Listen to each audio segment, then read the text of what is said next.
आज हम आपके साथ एसिड सॉइल में ही आगे बढ़ते हुए आज उसके पहले तो कल हमने आपसे बताया एसिड सॉइल क्या है और ये कितने प्रकार की होती है। आज हम आपको बताएंगे अम्लीय भूमि बनने के कारण, factors which are responsible for acid soil. Number 1 है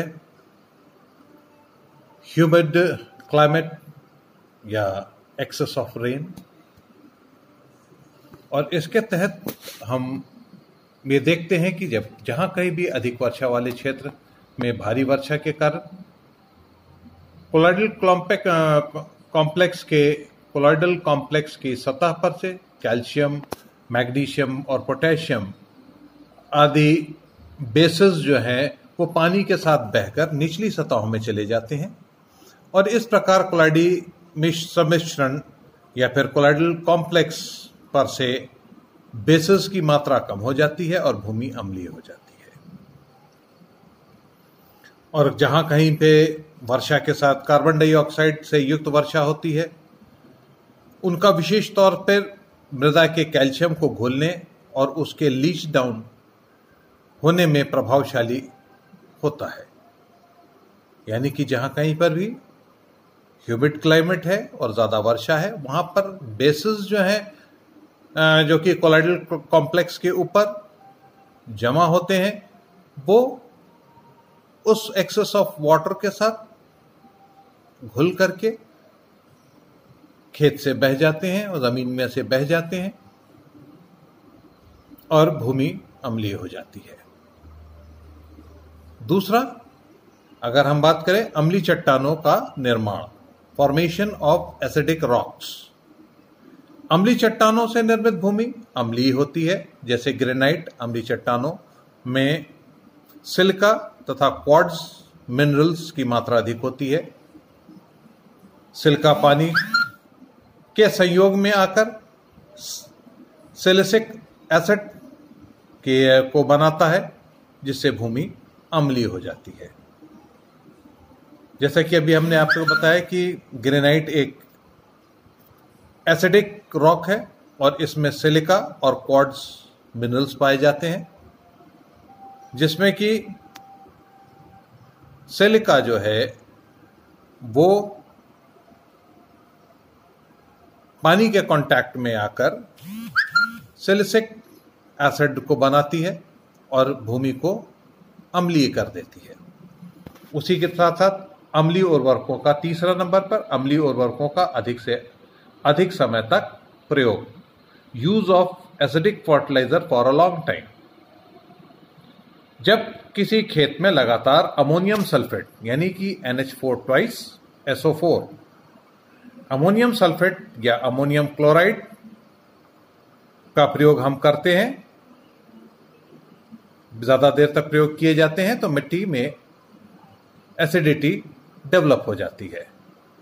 अमोनियम सल्फेट भूमि में डालने पर इसके अमोनियम आयन जो है वो कोलॉइडल कॉम्प्लेक्स के कैल्शियम आयन, जो कि मेन कैटायन है, उसको रिप्लेस कर देता है और कैल्शियम सल्फेट बना देता है, जो कि लीच डाउन हो जाता है, जो कि लीच आउट हो जाता है और कैल्शियम का लॉस हो जाता है, और कैल्शियम की कमी होने के कारण एसिडिटी बढ़ जाती है। इसी तरीके से एक दूसरी क्रिया के अंतर्गत सोडियम आयन का नाइट्रीकरण हो जाता है। इसी प्रकार अमोनियम आयन का नाइट्रीकरण हो जाता है और कैल्शियम नाइट्रेट बनता है, जिसका कुछ भाग पौधे ले लेते हैं और कुछ भाग लीच डाउन हो जाता है। इस प्रकार 2 गुने कैल्शियम आयंस कोलॉइडल कॉम्प्लेक्स पर से हटा दिए जाते हैं और भूमि अम्लीय हो जाती है। यह दूसरा कारण है। और अगर हम 100 किलोग्राम अमोनियम सल्फेट का प्रयोग मृदा में जो अम्लता पैदा होती है उसे उदासीन करने के लिए 109 किलोग्राम कैल्शियम कार्बोनेट की आवश्यकता होती है। यानी कि इस तरीके से हम इस चीज को समझ सकते हैं कि अगर हम 100 किलोग्राम अमोनियम सल्फेट के द्वारा जो भी अम्लता मृदा में पैदा होगी, अगर उसको न्यूट्रलाइज करेंगे तो उसके लिए हमें 109 किलोग्राम कैल्शियम कार्बोनेट की आवश्यकता होगी। यानी कि जितना हमने अमोनियम सल्फेट डाला उससे अधिक हमको कैल्शियम कार्बोनेट की आवश्यकता पड़ेगी। उसके बाद तीसरा कंडीशन क्या है? तीसरी कंडीशन यह है कि मृदा में कार्बनिक पदार्थों की मात्रा, amount of organic matter in soil. कार्बनिक पदार्थ या जीवाश्म पदार्थ के डिकम्पोजिशन से कार्बन डाइऑक्साइड तथा अनेक अम्ल पैदा होते हैं। कार्बन डाइऑक्साइड होते हैं और दूसरे एसिड्स डेवलप होते हैं। कार्बन डाइऑक्साइड पानी के साथ मिलकर के कार्बनिक एसिड बनाता है। कार्बनिक एसिड का H आयन अधिक सक्रिय होते हैं, जो कि कोलाइडल कॉम्प्लेक्स के साथ अन्य कैटायंस के साथ अन्य कैटायन को रिप्लेस कर देते हैं। जैसे कि कैल्शियम और मैग्नीशियम जो कि बेसेस हैं, बेस कैटायंस हैं, उनको जो है वो रिप्लेस कर देता है H आयन। और इस प्रकार कोलाइडल कॉम्प्लेक्स पर H आयन की कंसंट्रेशन बढ़ जाता है और एसिडिटी डेवलप होती है।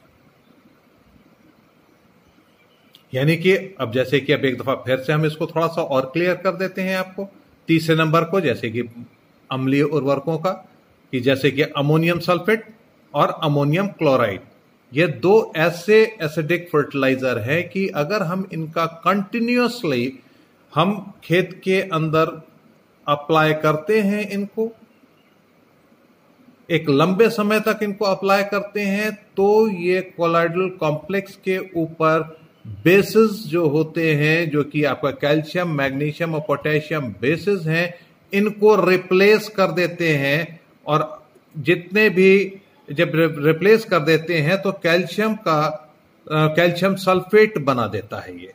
और वहां से कैल्शियम कहां से आया ये कैल्शियम सल्फेट? ये कैल्शियम सल्फेट कोलाइडल कॉम्प्लेक्स के ऊपर जो कैल्शियम था उसको NH4 आयन जो है, यानी कि आपका अमोनियम आयन, वो कैल्शियम आयन को रिप्लेस कर देता है और उसकी जगह ले लेता है कोलाइडल कॉम्प्लेक्स के ऊपर, और कैल्शियम से जो है वो कैल्शियम सल्फेट बनाता है और जो कि लीच डाउन कर जाता है।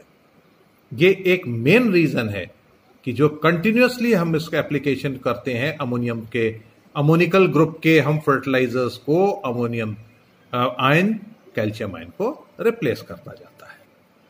उसी तरीके से नाइट्रिफिकेशन हो जाता है अमोनियम आयन का और कैल्शियम नाइट्रेट बनता है, और कुछ भाग पौधे ले लेते हैं, कुछ का निश्चालन हो जाता है। इनके साथ साथ आपके और भी हैं दूसरे जो, जिसमें कि सूक्ष्म जीवों की क्रिया, एक्टिविटी ऑफ माइक्रो ऑर्गेनिजम्स।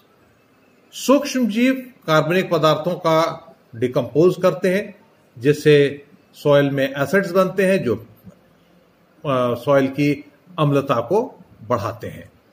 साथ में छठे नंबर पर कुछ ऐसी फसलें हैं जैसे कि मेज, बरसीम, लूसर्न, टोबैको, ग्राउंडनट, ये जो है ये कैल्शियम अथवा दूसरे बेसिस को अधिक मात्रा में प्रयोग करती हैं, जिससे क्षार की कमी हो जाती है, बेसिस की कमी हो जाती है और एसिडिटी बढ़ जाती है। उसी तरीके से कभी कभी 7वें नंबर पर है, कभी कभी तेजाबी वर्षा भी अम्लता को बढ़ाने में सहायक होती है। ये कारण है आपके एसिडिटी के डेवलप होने के। और जो सॉइल हमारी नॉर्मल होती है, न्यूट्रल होती है, उसमें से बेसिस को रिमूव करते हुए, रिप्लेस करते हुए एसिड के आयंस, जैसो कि अमोनियम आयन कहते हैं, उसका वो उसके ऊपर आ जाते हैं, या H आयन का कंसंट्रेशन उसके ऊपर बढ़ जाता है, कोलाइडल कॉम्प्लेक्स के ऊपर और हमारी भूमि अम्लीयता को धारण कर लेती है। इस प्रकार हमारी सॉइल अम्लीय होती है। आज के लिए इतना काफी। कल हम आपको पढ़ाएंगे रिक्लेमेशन ऑफ एसिड सॉइल।